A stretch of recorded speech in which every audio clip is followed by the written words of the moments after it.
Hello everyone. Welcome to YouTube channel aspirant officer. तो economics की series में आज हम बात करेंगे डिमांड के बारे में। तो विदाउट वेस्टिंग एनी टाइम चलिए शुरू करते हैं। डिमांड या चलिए लेट्स स्टार्ट। तो डिमांड बेसिकली क्या होती है, देखिए यहाँ। Demand is the quantity of a commodity that the consumer is willing, keywords पे फोकस कीजिए, and able to buy at each possible price during a period of time. अब इसका मतलब समझिए। डिमांड एक स्पेसिफिक कोई भी गुड की क्वांटिटी है, स्पेसिफिक अमाउंट ऑफ क्वांटिटी जो एक पर्सन को चाहिए और वो उसको चाहता है और उसके खरीद भी सकता है। डिमांड एक स्पेसिफिक क्वांटिटी है किसी भी गुड की जो एक पर्सन को चाहिए और उसके पास उसे खरीदने की पावर भी, यानी कि मनी भी है खरीदने का। और हर एक पॉसिबल प्राइस पे खरीद सकता है with the change of time, with the given period of time. हम इसको समझिए कि डिमांड क्या है। डिमांड बेसिकली क्या होती है कि हमें अगर अब हमें कोई भी चीज़ हमें अगर चाहिए हो जाती है कि हमारे मन में इच्छा है कि आज हमें ये चाहिए, तो वो डिमांड है। पर जरूरी तो नहीं है ना कि हमें कोई भी चीज़ चाहिए और हमने सोच लिया कि हमें ये चाहिए तो वो डिमांड है। डिमांड के भी कुछ स्पेसिफिक फैक्टर्स होते हैं। मुझे भी लैम्बोर्गिनी चाहिए, है मेरे पास, है मेरी इच्छा कि मुझे लैम्बोर्गिनी चाहिए, नहीं ले सकता ना। क्यों नहीं ले सकता? क्योंकि मेरे पास पैसा नहीं है। तो वो डिमांड नहीं हुई ना, वो सिर्फ इच्छा हुई। फर्क होता है दोनों चीज़ों में, ठीक है। अब समझिए डिमांड बनती कैसे है, इसी से हमारा ये पॉइंट निकलता है। आइए। Demand always create with the help of three things. Demand हमेशा तीन चीजों से बनती है। पहला, विलिंगनेस, इच्छा होनी चाहिए। अगर हमें कोई चीज खरीदनी है, सबसे पहले हमें इच्छा ही होनी चाहिए। वो बेसिक चीज है कि हाँ, अगर हमें कुछ चाहिए तो उसकी इच्छा हो हमें। दूसरा, परचेजिंग पावर। सिर्फ इच्छा से कुछ नहीं बनता, उसे खरीदने का पैसा भी होना चाहिए। जैसे कि मैंने कहा कि मुझे भी लैम्बोर्गिनी चाहिए लेकिन मेरे पास पैसा नहीं है ना उसके लिए। और तीसरा, प्रोडक्ट अवेलेबल। ठीक है, विलिंगनेस भी है, परचेजिंग पावर भी है। अगर प्रोडक्ट ही मार्केट में नहीं है तो फिर क्या खरीदोगे आप? तो इसीलिए डिमांड हमेशा तीन चीजों से बनती है। विलिंगनेस, परचेजिंग पावर और प्रोडक्ट अवेलेबिलिटी। ठीक है। अगला है, demand is measured at a point of time at a particular price. अब इसका मतलब ये है सीधी भाषा में कि डिमांड अलग अलग टाइम पे अलग अलग हो जाती है। वैसे ही इसीलिए डिमांड को हमेशा एक पर्टिकुलर पॉइंट पे मेजर किया जाता है। एक पर्टिकुलर पॉइंट मतलब इस दिन, इस तारीख, इतने बजे इस चीज की क्या डिमांड थी। इसका मतलब समझिए। आप ये बात तो मानते ही होंगे कि कोई भी चीज की डिमांड कभी सेम नहीं रहती। डिमांड हमेशा किसी भी चीज की सेम चेंज होती रहती है with the change in price. अगर किसी चीज का प्राइस बढ़ता बढ़ता जाएगा तो उसकी डिमांड हमेशा कम होती जाएगी। और अगर किसी चीज का प्राइस घटता जाएगा तो उसकी डिमांड ज्यादा होती जाएगी। अब आप एक खुद कंज्यूमर है तो खुद सोचिए। अगर किसी चीज का प्राइस कम है तो आप उसकी डिमांड ज्यादा करेंगे, या किसी चीज का प्राइस ज्यादा है तो उसकी डिमांड ज्यादा करेंगे? जिसका कम है उसी की डिमांड ज्यादा करेंगे ना। तो जैसे देखिए, अब टमाटर है, कभी सेम नहीं रहता। मानसून आएगा, 100 150 150 किलो पहुंच जाएगा टमाटर भी। ठीक है। और अभी 40 50 चल रहा है, इतना चल रहा है, मुझे कोई आइडिया नहीं है, मैं सब्जी वगैरह नहीं खरीदने नहीं चाहता। तो वही मेरा कहना है कि डिमांड कभी किसी प्रोडक्ट की भी सेम नहीं रहती। With change in price demand में भी चेंज आता रहता है। तो इसीलिए डिमांड को एक पर्टिकुलर पॉइंट पे मेजर करते हैं कि इस दिन, इस तारीख, इतने बजे क्या डिमांड थी उस चीज की। आई होप आपको समझ आएगा ये पॉइंट। चलिए आगे बात करते हैं। अब डिमांड के स्पेसिफिक फैक्टर्स है कि कई फैक्टर्स होते हैं जो डिमांड को फैक्ट करते हैं। पहला है, इसे ना फटाफट करते हैं, कोई मतलब बड़ा बड़ा इंपॉर्टेंट टॉपिक नहीं है ये। बेसिक चीज है, आपको ये जल्दी समझ आ जाएगी। पहला है प्राइस ऑफ फोन गुड, दूसरा रिलेटेड गुड। पहले इन दोनों को समझते हैं। पहला है प्राइस ऑफ फोन गुड, मतलब खुद का जो गुड है। अब जैसे मैंने टमाटर की एग्जांपल दी, अगर किसी चीज का प्राइस बढ़ रहा है तो आप खुद सोचिए उसकी डिमांड कम होगी ना। मान लीजिए कि कोई भी मतलब गुड है, जैसे कि मान लीजिए कोका कोला है। कोका कोला का प्राइस 40 हो गया, 50 हो गया। 20 से जो 20 की छोटी बोतल है तो उसका प्राइस 40 हो गया, 50 हो गया। तो लोग कम पीना शुरू करेंगे ना। लोग कहेंगे क्यों इतनी महंगी पीनी है, नहीं पीते। तो वही ना, जैसे जैसे प्राइस बढ़ेगा तो वैसे वैसे डिमांड कम होती जाएगी। और जैसे जैसे प्राइस कम होगा वैसे वैसे डिमांड बढ़ती जाएगी। तो पहला फैक्टर हमारा ये है, ठीक है। दूसरा फैक्टर पढ़ना है, पढ़ लीजिए, वैसे कुछ ज्यादा है नहीं। There is an inverse relationship between price of the commodity and quantity demanded. भाई इनवर्स रिलेशनशिप है, जैसे जैसे प्राइस ऊपर जा रहा है डिमांड नीचे आ रही है, प्राइस नीचे जा रहा है डिमांड ऊपर जा रही है। तो मतलब एक साथ मूव नहीं कर रहे ना, ऊपर नीचे मूव कर रहे हैं ना, ऑपोजिट मूव कर रहे हैं। तो वही बताया कि इनवर्स रिलेशनशिप एग्जिस्ट करता है, ठीक है। अगला, प्राइस ऑफ रिलेटेड गुड। अब रिलेटेड गुड दो तरह के होते हैं हमारे पास। पहला है सब्स्टिट्यूट गुड, दूसरा complementary good. I am sorry, मेरा थोड़ा गला खराब है तो थोड़ा एडजस्ट कीजिएगा प्लीज। पहला है सब्स्टिट्यूट गुड। सब्स्टिट्यूट गुड क्या होता है? सब्स्टिट्यूट गुड का मतलब है similar to own good that we want. Similar to own good मतलब जो चीज हमें चाहिए उसके बिल्कुल सिमिलर हो। जैसे अमूल का भी मिल्क आता है, मदर डेयरी का भी मिल्क आता है, वाडीलाल की भी आइसक्रीम आती है, हैव मोर की भी आइसक्रीम आती है। ठीक है। तो मतलब जो गुड हमें चाहिए उसका एकदम सिमिलर गुड हो। अब आप खुद सोचिए कि अब इसके इससे डिमांड पे कैसे इफेक्ट पड़ेगा, आप खुद सोचिए। 20 रुपए की अमूल की पर, अब 20 रुपए का अमूल का मिल्क आ रहा है और 20 रुपए की मदर डेयरी का मिल्क आ रहा है। ठीक है। मान लीजिए अमूल ने अपना प्राइस कर दिया 25 रुपए, 20 से 25 रुपए कर दिया अमूल ने अपना प्राइस। पर लेकिन जो मदर डेयरी का प्राइस है वो 20 रुपए ही है। तो एज अ रैशनल कंज्यूमर, लोग जो हैं वो अगर सेम चीज हमें 20 रुपए में मिल रही है तो उसे 25 रुपए में क्यों खरीदेंगे? मानते हो इस बात को? तो यही कहना चाहते हैं यहाँ पे कि अगर सब्स्टिट्यूट गुड जो है, मतलब जो सेम गुड है, जो सब्स्टिट्यूट गुड है, अगर उसमें से किसी का प्राइस बढ़ेगा, यानी कि अगर कोई गुड है और उसका सब्स्टिट्यूट भी अवेलेबल है मार्केट में, अगर तो उस गुड का प्राइस बढ़ेगा तो जो उसके सब्स्टिट्यूट की जो है ना, जो उसका सब्स्टिट्यूट है उसकी डिमांड बढ़ जाएगी। जैसे कि अमूल का प्राइस बढ़ा तो अमूल की डिमांड तो कम होगी उससे, वो तो हमें पता ही है कि अमूल की डिमांड अगर कम होगी, लेकिन मदर डेयरी की डिमांड बढ़ जाएगी क्योंकि ये जो अमूल पी रहे थे दूध, अमूल अमूल दूध पी रहे थे लोग जो, वो मदर डेयरी पे शिफ्ट हो जाएंगे। आई होप आपको समझ आया होगा। आई एम सॉरी, थोड़ा प्लीज एड्रेस कीजिए। आई होप तो समझ आया होगा कि अगर सब्स्टिट्यूट गुड का प्राइस अगर है, मतलब sorry sorry I am sorry, अगर सब्स्टिट्यूट गुड है मार्केट में उस किसी चीज का, तो उसकी डिमांड बढ़ जाएगी अगर उसके साथ वाले गुड का प्राइस बढ़ गया। ठीक है। जैसे यहाँ देखिए लिखा हुआ है यहाँ पे, अमूल जो है उसका प्राइस 40 है, मदर डेयरी का भी 40 है। अगर मदर डेयरी का प्राइस 35 हो जाता है तो मदर डेयरी की प्राइस, सॉरी, मदर डेयरी की डिमांड बढ़ जाएगी और अमूल की डिमांड कम हो जाएगी। ठीक है। आई होप समझ आए हो। अगले हमारे पास टाइप आते हैं कॉम्प्लीमेंट्री गुड। कॉम्प्लीमेंट्री गुड होते हैं मतलब होता है ना राम श्याम की जोड़ी, मतलब दोनों साथ में ही यूज हो सकते हैं। जैसे कार पेट्रोल, पेन और रिफिल। ठीक है। तो ये दोनों बिल्कुल साथ में यूज हो सकते हैं। टीवी और रिमोट, तो कॉम्प्लीमेंट्री गुड्स के एग्जांपल हो गए। हाँ मतलब आप बोलोगे कि अब कि हाँ आजकल तो स्मार्टफोन से टीवी कनेक्ट हो जाते हैं। मैं एकदम बेसिक बात कर रहा हूँ कि एकदम बेसिक अगर देखिए जो दो चीज साथ में यूज हो सकती है। ठीक है। कॉम्प्लीमेंट्री गुड अब डिमांड को कैसे इफेक्ट करती है, अब आप खुद सोचिए। एक तरफ कार और पेट्रोल के एग्जांपल लेके चलते हैं हम। ठीक है। कार और पेट्रोल कॉम्प्लीमेंट्री गुड्स हैं। ठीक है। मान लीजिए कार के प्राइस एकदम से बढ़ गए। ठीक है। कार का प्राइस, जो कार 10 लाख की थी वो 12 लाख की मिल रही है, जो 12 लाख की थी वो 15 की मिल रही है। कार के प्राइस एकदम से बढ़ गए हैं। ठीक है। तो अगर कार के प्राइस बढ़ेंगे तो ये तो ऑब्वियस है कि कार की डिमांड कम होगी, क्योंकि हमें पता है कि अगर किसी चीज का प्राइस बढ़ता है तो उसकी डिमांड कम होती ही होती है।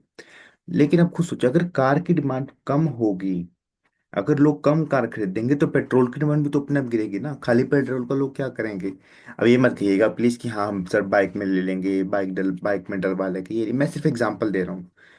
अगर दो चीज कोई साथ में यूज हो रही है, उसमें से अगर एक की डिमांड, अगर एक का प्राइस बढ़ेगा तो उसकी तो डिमांड गिरेगी गिरेगी, लेकिन जो दूसरा गुड है उसकी डिमांड भी गिरेगी, क्योंकि जो पहली चीज को यूज करने वाले लोग उनकी संख्या भी कम हो गई ना। तो दूसरे लोग जो, सॉरी सॉरी, जो दूसरी प्रोडक्ट है उसकी भी डिमांड कम होगी। आई होप समझ आया होगा, एक बार देख लेते हैं फिर भी। देखिए, those goods that are use together, दो goods that are use together, for example complementary goods, pen और रिफिल, कार पेट्रोल। ठीक है। अब जैसे यहाँ पे मैंने पेन का प्राइस लिया, पेन की एग्जांपल लिया, पेन का प्राइस 10 रुपये है, रिफिल का प्राइस 5 रुपये है। रिफिल का प्राइस ही 15 रुपये हुए हैं, चलिए मान लीजिए। अब रिफिल तो लोग कम यूज करेंगे, रिफिल की डिमांड कम होगी। अगर रिफिल ही नहीं है तो खाली पेन का क्या करेंगे, पेन के कवर का क्या करेंगे? ठीक है। तो पेन की डिमांड भी कम होगी। तो कुल मिला के ये कहना है कि अगर एक चीज का प्राइस बढ़ता है तो डिमांड दोनों की ही कम होगी कॉम्प्लीमेंट्री में। अब इसको सब्स्टिट्यूट से अलग कीजिए। सब्स्टिट्यूट में क्या हो रहा था? सब्स्टिट्यूट गुड्स के अंदर केस में ये हो रहा था कि अगर सब्स्टिट्यूट एक गुड का प्राइस बढ़ रहा है तो उसके सब्स्टिट्यूट की डिमांड बढ़ जाएगी, क्योंकि जिस गुड का प्राइस बढ़ रहा था वो लोग उस गुड को छोड़ के उसके सब्स्टिट्यूट पे शिफ्ट हो जाएंगे। लेकिन कॉम्प्लीमेंट्री में क्या हो रहा है, कॉम्प्लीमेंट्री में दोनों, अगर एक गुड का प्राइस बढ़ रहा है तो दोनों गुड की डिमांड कम हो जाएगी। आई बात समझ में? कॉम्प्लीमेंट्री गुड्स क्या होते हैं? जो दोनों साथ में यूज होते हैं। सब्स्टिट्यूट गुड क्या होते हैं? जो दोनों सेम होते हैं एक तरह से। ठीक है, आई होप समझ आया होगा। अगला है इनकम ऑफ कंज्यूमर। अभी तीन तरह से इफेक्ट करता है इनकम ऑफ कंज्यूमर, ये गुड के नेचर पे डिपेंड करता है कि गुड किस तरह का है। तीन तरह के गुड्स होते हैं हमारे पास। नॉर्मल गुड्स जो नॉर्मल होते हैं बिल्कुल अपने जैसे एसी, कूलर, कार, फ्रिज वगैरह जो भी है। इन्फीरियर गुड्स, थोड़े इन्फीरियर गुड्स होते हैं एकदम कम क्वालिटी के गुड्स, बिल्कुल कम क्वालिटी के गुड्स, मतलब नॉर्मल है बट थोड़े कम है। जैसे मतलब ये अलग अलग डिपेंड करता है कंज्यूमर पे, किसके लिए नॉर्मल है, किसके लिए इन्फीरियर गुड क्या है। ठीक है, हम जैसे इसका एग्जांपल देखते हैं। जो लोग हैं, जैसे अमीर लोग हैं, जो हाई क्लास रिच पीपल हैं, उनके लिए जो कूलर है वो इन्फीरियर गुड है। उनके लिए कूलर है जो इन्फीरियर गुड है। और जो मिडिल क्लास लोग हैं उनके लिए कूलर वो है वो नॉर्मल गुड है। ठीक है, समझिए मतलब। अब जो जिनके पास ज्यादा पैसे वो तो घरों में एसी लगवा लेंगे, उनके लिए एसी नॉर्मल गुड हुआ। तो वो कूलर की यूज करेंगे, अगर उनके पास एसी लगवाने का पैसा है तो उनके लिए कूलर जो है वो इन्फीरियर गुड हुआ ना। और जो मिडिल क्लास लोग हैं मेरे जैसे, क्या करें यार, तो जो मिडिल क्लास लोग हैं तो उनके लिए कूलर जो है वो नॉर्मल गुड है, क्योंकि उनके पास एसी अफोर्ड करने के इतने नहीं होते हैं, पैसे नहीं है जिनके पास। भगवान, सॉरी, लेट्स बी सीरियस। तो समझ रहे हो ना क्या कह रहा हूं मैं, कि जो पर्सन टू पर्सन डिपेंड करता है कि उसके लिए क्या नॉर्मल है क्या इन्फीरियर है। और अगला है गिफिन गिफिन गुड होते हैं जो बिल्कुल ही मतलब बिल्कुल ही लो क्वालिटी के होते हैं। बिल्कुल ही लो, मतलब पता भी नहीं है कि कब खराब हो जाएंगे, कैसे रहेंगे, मतलब बिल्कुल ही मतलब होते हैं ना बिल्कुल ही घटिया क्वालिटी। अब ये देखो कैसे इफेक्ट करती है नॉर्मल गुड्स। एक नॉर्मल कंज्यूमर की प्राइस देते हैं, जैसे कि नॉर्मल एग्जाम्पल देता हूँ मैं। अगर एक नॉर्मल पर्सन लेके चलिए, अगर मान लीजिए अगर उसकी इनकम बढ़ रही है किसी भी नॉर्मल पर्सन की, ठीक है, नॉर्मल पर्सन हो, ये रिच पुअर नहीं, पर नॉर्मल पर्सन हो एक बार, जो नॉर्मल अच्छा खासा कमा रहा है, अच्छा खासा कमा रहा है, अच्छा खासा पहन रहा है, सब कुछ कर रहा है।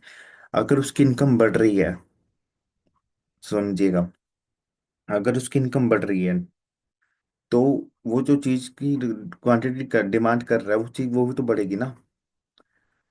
अगर किसी चीज की मतलब किसी पर्सन की इनकम बढ़ रही है तो उसकी डिमांड में भी चेंजेस आएंगे ना, उसकी डिमांड भी बढ़ेगी। उसकी इनकम के हिसाब से बढ़ेगी उसकी डिमांड, कि हाँ अभी थोड़ा ज्यादा पैसा है तो थोड़ा ज्यादा लेके आएंगे, थोड़े अच्छे ब्रांड के कपड़े लेके आएंगे, वो सब करेंगे, तो डिमांड में भी चेंज आ रहा है। तो मतलब इनकम के बढ़ने के साथ डिमांड में भी चेंज आ रहा है, और इनकम के कम होने के साथ डिमांड में भी चेंज आ रहा है। जैसे देखिए, अब जैसे कि मान लीजिए ना कि हाँ भाई, नॉर्मली अभी नॉर्मल इनकम बढ़ गया है, हाँ भाई अगर मान लो 10,000 रुपये इनकम बढ़ गई तो ये है ना कि हाँ भाई 10 कपड़े और एक्स्ट्रा ले आते हैं, काम ही आ जाएंगे, ऐसे नॉर्मल सोचता है बंदा। नॉर्मल, मैं नॉर्मल बंदे की सोच के बता रहा हूँ, इनकम नॉर्मल बंदे की क्या सोच होती है। कम होगी तो वहाँ भी थोड़ा कम खर्चा, थोड़े हाथ टाइट हो गए तो हाथ थोड़ा हाथ भी टाइट रखता है वो शॉपिंग के टाइम पे, कोई भी मतलब चीज़ लेनी उस टाइम पे। तो नॉर्मल गुड में ये केस होता है बस, अगर इनकम बढ़ेगी तो डिमांड भी बढ़ेगी, इनकम कम होगी तो डिमांड भी कम होगी। अब इनकम को आप किस प्राइस के साथ कंफ्यूज मत कीजिएगा। प्राइस अलग है, इनकम अलग है। इनकम है हमारी कमाई, प्राइस होता है जो गुड का प्राइस होता है, प्लीज आप कंफ्यूज मत होइएगा। बिल्कुल बेसिक करवा रहा हूँ ना, तो बिल्कुल एकदम थोड़ा ऐसे बोलना पड़ रहा है। आई होप आप इतने समझदार तो हैं ही। इन्फीरियर गुड क्या होते हैं? इन्फीरियर गुड क्या होते हैं, अब ये देखिए, मान लीजिए, अब ये देखिए, इन्फीरियर गुड का केस में मान लो एक नॉर्मल पर्सन है, ठीक है, वो कूलर की डिमांड कर रहा है, बेसिकली कूलर की डिमांड कर रहा है, ठीक है। अगर एक नॉर्मल पर्सन की इनकम बढ़ गई, अगर एक नॉर्मल पर्सन की इनकम बढ़ गई तो वो कूलर की डिमांड क्यों करेगा, वो तो इसी पे शिफ्ट हो जाएगा। तो कुल मिला के ये कह रहा हूँ कि अगर नॉर्मल पर्सन की इनकम बढ़ गई तो वो इन्फीरियर गुड की डिमांड क्यों करेगा, इन्फीरियर गुड की डिमांड कम करेगा ना वो। अगर एक पर्सन की इनकम बढ़ रही है तो वो इन्फीरियर गुड की जगह नॉर्मल गुड की डिमांड करेगा, क्यों करेगा? क्योंकि इसकी इनकम बढ़ गई है, वो थोड़ा ऊपर चला गया है सेक्शन में, थोड़ा नीचे सेक्शन की तरफ जा रहा है। समझ रहे हो? तो इसमें क्या होगा, इन्फीरियर गुड के केस में अगर किसी पर्सन की इनकम बढ़ रही है तो वो इन्फीरियर गुड्स हैं उनकी डिमांड कम करेगा, और क्योंकि वो नॉर्मल गुड पे शिफ्ट हो जाएगा। लेकिन वहीं अगर किसी इनकम पर्सन की इनकम कम हो रही है, अगर किसी पर्सन की इनकम कम हो रही है तो वो क्वांटिटी जो डिमांड करेगा वो इन्फीरियर गुड की ही करेगा। जाहिर सी बात है, अगर किसी पर्सन की इनकम ही कम होगी तो वो क्यों ही करेगा नॉर्मल गुड की डिमांड। समझिएगा आप? ठीक है। अगला है गिफिन गुड्स। गिफिन गुड्स का बिल्कुल केस अलग है। जैसे आपने देखा होगा कि लेबर्स होते हैं, दिहाड़ी दिहाड़ी के मजदूर होते हैं, जो उनको दिन दिन के एकदम से पैसे मिल जाते हैं, फिर कई कई दिन काम नहीं मिलता तो पैसे नहीं मिलते। तो उनका केस बताया हुआ है यहाँ पे। गिवन गुड होते हैं हाईली इन्फीरियर गुड्स। अब इनके केस में क्या होगा, इनको क्या है, इनको कभी सिक्योरिटी नहीं होती पैसे की। हाँ भी आज खाया है, आज कमाया है, कल पता नहीं होगा कि नहीं होगा, कल कमाएंगे कि नहीं कमाएंगे। तो ये क्या करते हैं कि इनको जब भी पैसे मिलते हैं ना, ये एक ही बार में सारा काम ला, सारा राशन सामान ला के रख देते हैं। ठीक है, ताकि इनको जब तक काम मिल रहा है ना, इनको क्योंकि पता नहीं ना कि काम कब नहीं मिलेगा, तो जब तक इनको काम मिले तब तक इनका घर चलता रहे। तो इस केस में क्या होगा, जैसे जैसे तो इनके अब इनकी इनके नजरिए से सोचिए आप। अगर भगवान ना करे ऐसा कभी दिन आए कि आपको अगर कैसे काम करना पड़े। मैं अपनी एग्जांपल ही लेता हूँ, चलो यार, अपने भी क्यों हो यार। एक पर्सन है ए, वो एक दिहाड़ी मजदूर है। ठीक है, ए पर्सन जो है वो दिहाड़ी मजदूर है। उसको आज 5,000 रुपये मिल गए, लेकिन उसे 10 दिन का काम, 10-15 दिन काम नहीं मिलेगा। उसे पता है 10-15 दिन मुझे कोई काम नहीं मिलेगा। तो 5,000 रुपये या इन्फीरियर या नॉर्मल गुड पे खर्च तो नहीं करेगा ना, वो जो गिफिन गुड है उन्हीं पे खर्च करेगा। जैसे एक इन्फीरियर गुड के एग्जांपल ऐसे एक आती है जो बिल्कुल बाजार की इकोनॉमिक्स ना, बिल्कुल मतलब वो, एक तो होती है अपने पास पूरा आटा आता है, आशीर्वाद आटा। ठीक है, एक तो हो गया वो हो गए, वो तो हो गए नॉर्मल गुड। एक आती है वो कनक आती है, बिल्कुल कनक आती है, रोग कनक आती है, उसके अंदर वो पत्ते से भी मिले होते हैं, जो पत्ते आई डोंट नो उसे क्या कहते हैं, कनक की जो होती है ना, छिला छिलका सा होता है, वो भी मिला रहता है, वो सब उसको छानना पड़ता है, वो सब करना पड़ता है। एक तो वो होता है, वो होके इन्फीरियर गुड। ठीक है, उसमें मेहनत भी काफी लगती है। तो वो पर्सन क्या करेगा ना, वो एक साथ ही इतना सारा सामान ले आके रख देगा कि उसका 10-15 दिन का काम चल जाए। ठीक है, वो हो गए गिवन गुड्स, क्योंकि इनकम की सिक्योरिटी नहीं है उसके पास। उसे नहीं पता उसे कल मिलेगा कि नहीं मिलेगा। तो वो एक साथ ही जो लो क्वालिटी का सामान है वो ही ज्यादा ला के रख देगा, ताकि उसका घर चलता रहे। ठीक है, क्योंकि वो नॉर्मल गुड पे खर्चा नहीं कर सकता, क्योंकि उसे नहीं पता उसकी इनकम कितनी है, आगे रहे ना रहे। अगला फैक्टर आता है अपने पास, पॉपुलेशन। पॉपुलेशन कैसे इफेक्ट करती है डिमांड को, अब ये देखेंगे। अभी तक हमने कौन कौन से देख लिया, आइए एक बार चेक कर लेते हैं। अब मैं हमने प्राइस ऑफ ओन गुड देख लिया है, हमने प्राइस ऑफ रिलेटेड गुड देख लिया है, हमने इनकम ऑफ कंज्यूमर देख लिया है। अब हमने नेक्स्ट देखना है पॉपुलेशन। पॉपुलेशन, अब एक जाहिर सी बात है, अगर पॉपुलेशन बढ़ेगी, इंडिया की पॉपुलेशन बढ़ रही है, इंडिया की पॉपुलेशन बढ़ रही है, लेकिन इंडिया की डिमांड तो कम नहीं हो रही ना, इंडिया की डिमांड भी बढ़ रही है। तो जैसे जैसे पॉपुलेशन बढ़ेगी, लोग ज्यादा बढ़ेंगे, तो लोगों की डिमांड भी ज्यादा बढ़ेगी। 10 की जगह अगर 10 खाने की जगह 20 खाने वाले हो गए, तो 20 जनों को खाना चाहिए ना, 10 जनों के खाने में काम नहीं चलेगा। तो वही बताया हुआ कि जैसे जैसे पॉपुलेशन बढ़ेगी वैसे वैसे डिमांड बढ़ेगी, जैसे जैसे पॉपुलेशन कम होगी वैसे वैसे डिमांड कम होगी। ठीक है, ये है इधर, और कुछ नहीं है। ये ग्राफ इंपॉर्टेंट नहीं है, ग्राफ नहीं पूछेंगे आपसे यूपीएससी में कभी भी। अगला है एक्सपेक्टेशन ऑफ फ्यूचर। ये बहुत इंटरेस्टिंग पॉइंट है, एक्सपेक्टेशन ऑफ फ्यूचर। अब ये देखिए, जो डिमांड है वो हमें फ्यूचर में भी डिपेंड, फ्यूचर के प्राइस पे भी डिपेंड करती है। अब मान लीजिए कोई अगर ऐसी चीज है, अगर आपको पता है कि वो 10 दिन बाद उससे आधे प्राइस में मिलेगी। जैसे नॉर्मल लाइफ एग्जांपल लेके चलिए आप, और एग्जांपल आप रिलेट भी कर पाएंगे इस चीज से। मैं भी रिलेट करता हूँ।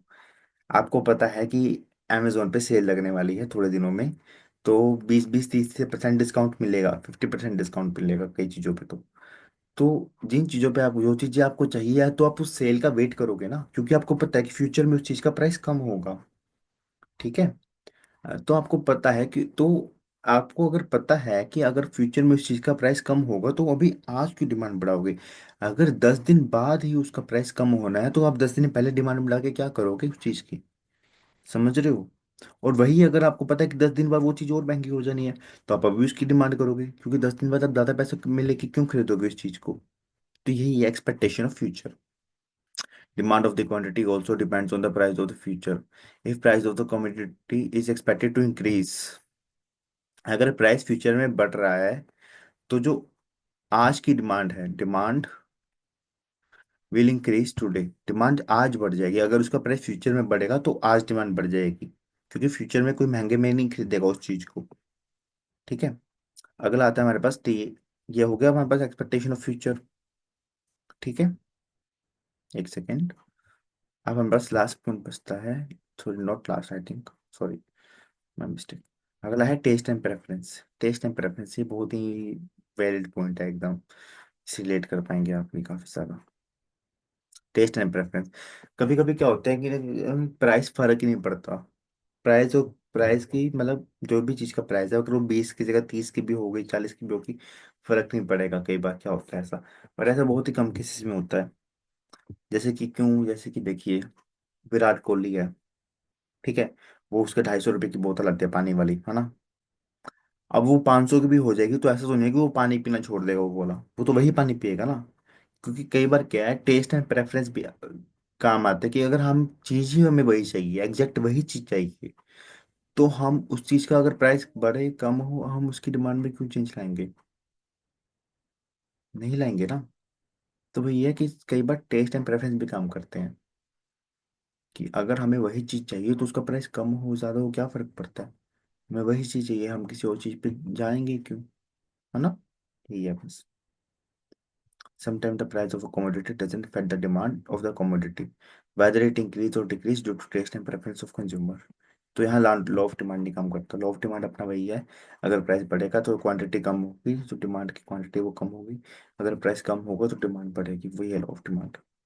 ठीक है। अगला है elasticity of demand. Elasticity of demand का मतलब होता है कि कितने परसेंट प्राइस से गिरने से डिमांड में कितना परसेंट चेंज आ रहा है। It refers to the percentage change in demand for a commodity in respect to percentage change in price of a commodity। ठीक है, दो तरह की होती है, इन इलास्टिक और elastic demand. In elastic demand क्या होती है, देखिए, change in price affect very less, बहुत ही कम चेंज आएगा इफेक्ट प्राइस के अंदर।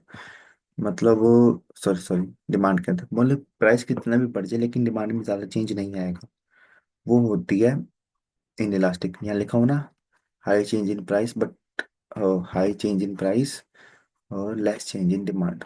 ठीक है, यही है बस। और इलास्टिक डिमांड क्या होती है, percentage change in quantity demanded is higher in comparison to percentage change in price. मतलब थोड़ा सा भी इलास्ट इन इलास्टिक क्या थी, बहुत ही ज्यादा प्राइस में चेंज आ गया लेकिन क्वांटिटी में उतना चेंज नहीं आया, जो डिमांड है उसमें चेंज नहीं आया। इलास्टिक में उल्टा हो, इलास्टिक में अगर थोड़ा भी प्राइस में चेंज आ जाएगा ना, तो डिमांड में बहुत ही ज्यादा चेंज आ जाएगा। ठीक है, यही होता है। इसके फैक्टर्स देख ली फटाफट भाई, ये सब्स्टिट्यूट है, अब इसको जल्दी जल्दी देखेंगे, ज़्यादा छोट बड़ी इंपॉर्टेंट है नहीं ये वैसे भी। तो सब्स्टिट्यूट गुड है, सब्स्टिट्यूट गुड का क्या मतलब है आप खुद देखिए। इलास्टिक डिमांड क्या आती है, थोड़ी से प्राइस में भी बहुत चेंज आ जाएगा। ठीक है, तो वही कोको कोला वाले कोक और पेप्सी वाले एग्जाम्पल लीजिए। अगर थोड़ा भी चेंज आ रहा है कोक की प्राइस में तो कोक की डिमांड तो एकदम से गिर जाएगी ना, क्योंकि उसका सब्स्टिट्यूट जो हुआ है पेप्सी वो अवेलेबल है मार्केट में। तो वही बोल रहा है कि सब्स्टिट्यूट जो है अगर अवेलेबल है तो डिमांड जो होगी वो बहुत ही ज़्यादा इलास्टिक होगी, मतलब बहुत ही ज़्यादा चेंज आ जाएगा थोड़े से प्राइस चेंज होने में भी। अगर सब्स्टिट्यूट नहीं है, अगर कोई मान लो कि ऑप्शन ही नहीं है, नमक है, जैसे नमक की कोई ऑप्शन नहीं है, मेरे वैसे है वो रॉक साल्ट है, अलग अलग तरह के सॉल्ट आते हैं, बट वैसे फिर भी इन जनरल बात कर रहे हैं। अगर किसी चीज़ का सब्स्टिट्यूट ही नहीं है, इंडियन रेलवेज, इंडियन रेलवेज लेके चलते हैं, अब ये मत कहना बस है वो सब है प्लीज। ठीक है, अगर किसी चीज़ का सब्स्टिट्यूट ही नहीं है तो डिमांड में चेंज नहीं आएगा। ठीक है, बहुत लेस इलास्टिक चेंज आएगा, बहुत ही कम चेंज आएगा डिमांड में, अगर चाहे कितना ही प्राइस बढ़ जाए। ठीक है, वैसे गवर्नमेंट है बढ़ाएगी नहीं प्राइस वैसे, don't worry about that. Nature of commodity. अब नेचर ऑफ कमोडिटी के दो तरह की होती है, एसेंशियल और लग्जरी, दो तरह की चीजें होती है ना, जरूरत जरूरत दो तरह की होती हैं। Sorry sorry, my mistake. क्या हो रहा है यार, आज थोड़ा ना तबीयत ना वैसी है थोड़ी सी मेरी। तो नेचर ऑफ कमोडिटी क्या है, नेचर दो तरह के नेचर होते हैं कमोडिटी के, कोई भी चीज है उसकी दो तरह के नेचर होगी, या तो वो जरूरी होगी या तो वो लग्जरी होगी, या तो वो जरूरी होगी या तो वो लग्जरी होगी। अगर कोई चीज जरूरी है तो आप खुद सोचिए, अगर वो चीज जरूरी है, अगर उसके बिना नहीं चलेगा काम, तो उसका प्राइस कितना भी चेंज हो जाए, कितना भी चेंज हो गया, हम उसकी डिमांड में ज्यादा चेंज नहीं करेंगे, क्योंकि वो चीज जरूरी है, वो चीज हमें चाहिए, बहुत जरूरी है हमारे लिए। तो in the case of essential and necessary goods, the demand will be inelastic, demand में ज़्यादा चेंज नहीं आएगा। वही लग्जरी में उल्टा है। अगर लग्जरी है तो ज्यादा इलास्टिक होगी, लग्जरी अरे कोई नहीं बाद में ले लेंगे ये, अभी क्या जल्दी है। समझ रहे। इनकम फैक्टर वही है। अगर इनकम ज्यादा होगी, अगर किसी पर्सन की इनकम ज्यादा है तो डिमांड में चेंज आने से प्राइस, अगर सॉरी सॉरी अगर किसी पर्सन की इनकम ज्यादा है तो अगर प्राइस में चेंज आ रहा है तो डिमांड में चेंज आएगा नहीं आएगा हमें नहीं पता, मतलब कुल मिला के बात ये है, अगर ज्यादा इनकम है तो उससे क्या फर्क पड़ रहा है कि प्राइस कितना चेंज हो रहा है, वो तो वही चीज लेगा। और ये अगर इनकम कम है तो डिमांड में बहुत चेंज आएगा, वो कम कर देगा चीजें। वही है ना, हायर इनकम है अगर तो चीज जो डिमांड है वो लेस इलास्टिक होगी, ज्यादा चेंज नहीं आएगा डिमांड में। लेकिन अगर लो इनकम है तो डिमांड में काफी चेंज आ जाएगा। पोस्टपोनमेंट। पोस्टपोनमेंट क्या है अब? पोस्टपोनमेंट ये है कि अगर आप उस चीज को, कोई चीज आपको चाहिए और आप उसे अभी पोस्टपोन कर सकते हो, जैसे कि मान लीजिए मुझे कार चाहिए, ठीक है, पर अभी भी नहीं, मैं अभी बाद में ले सकता हूँ कार, ठीक है। तो अगर मैं बाद में ले सकता हूँ कार और अभी उस, क्योंकि मुझे पता है कि बाद में उसका प्राइस बढ़ेगा, सॉरी सॉरी मैं मिस्टेक, अगर मेरे को पता है कि बाद में उसका प्राइस कम होगा, मैं उस चीज़ को मेरे को भी चाहिए भी नहीं, मैं उसे पोस्टपोन कर सकता हूँ, ठीक है। अगर पोस्टपोन हम उसे कर सकते हैं तो डिमांड बहुत ज़्यादा चेंज आ जाएगी, क्योंकि लोग उसे नहीं खरीदेंगे उस टाइम पे, तो वो बाद में खरीदेंगे जब प्राइस कम होगा। तो कुल मिला के डिमांड चेंज होती है जब पोस्टपोन अवेलेबल होता है, अगर हम उसे बाद में ले सकते हैं तो डिमांड में बहुत चेंज आएगा। लेकिन भैया अगर बाद में ले ही नहीं सकते हम उस चीज़ को तो डिमांड में चेंज नहीं आएगा, लोग तब भी लेंगे, अभी जितनी तब ले रहे होंगे जितनी अभी भी ले रहे हैं। अगर किसी चीज़ का पोस्टपोन ही नहीं है, अवेलेबल ही नहीं है, तो 10 साल, 10 साल बाद भी लोग उतने ही लेंगे जितनी आज ले रहे हैं, ठीक है। भैया अगर if postpone is available then high elastic, if postpone not available then less elastic, ठीक है। अगला, number of uses. Number of uses क्या है? अगर एक प्रोडक्ट के यूजेस बहुत ज़्यादा हैं, जैसे दूध है, पनीर दही लस्सी मिठाई खोया वगैरह वगैरह, तो दूध अगर है मतलब उसके यूजेस ज्यादा है, अगर उसका प्राइस बढ़ेगा, मान लीजिए प्राइस बढ़ गया बहुत ज्यादा, ठीक है, मतलब सॉरी सॉरी प्राइस अगर थोड़ा भी बढ़ गया तो डिमांड में बहुत चेंज आ जाएगा। कैसे? हम क्या करेंगे, हम सोच के देखते हैं कि हाँ भाई प्राइस बहुत बढ़ गया, तो ठीक है ना, दूध को सिर्फ पीने के लिए यूज करेंगे, जो जरूरी चीजें हैं बाहर की वो सब कम कर देंगे ना।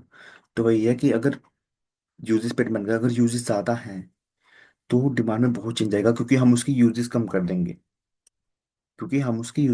देंगे, ठीक है, तो डिमांड में काफी चेंज आ जाएगा थोड़े से प्राइस चेंज होने पे भी। और अगर यूजेस कम है, यूजेस है ही एक, तो डिमांड में नहीं चेंज आएगा, क्योंकि यूज जो एक यूज है वो तो हमें करना ही है ना, तो डिमांड में नहीं चेंज आएगा चाहे प्राइस जितना चेंज हो जाए, ठीक है। टाइम पीरियड, भाई अगर शॉर्ट टर्म के लिए है, अगर हमें थोड़े टाइम के लिए चाहिए तो ज़्यादा चेंज नहीं आएगा प्राइस के अंदर, भाई अगर हमें लॉन्ग टर्म के लिए चाहिए तो बहुत चेंज आ जाएगा प्राइस के अंदर, ठीक है। इतना ही था डिमांड का, आई होप समझ आया होगा, and thank you and sorry है मेरी तरफ से, क्योंकि मेरा थोड़ा गला खराब था, थोड़ी तबीयत भी खराब चल रही है मेरी 2 दिन से, तो मैं ज़्यादा कर नहीं पाया, बट आई ट्राइड कि मैं समझा सकूँ, एंड मैंने समझाया डिमांड को। एंड जैसे ही मैं ठीक होऊंगा मैं अगर नेक्स्ट वीडियो के साथ आऊँगा जिसका टॉपिक होगा सप्लाई, ठीक है। थैंक यू सो मच, अपना ध्यान रखिएगा एंड पढ़ते रहिएगा। All the best. जय हिंद।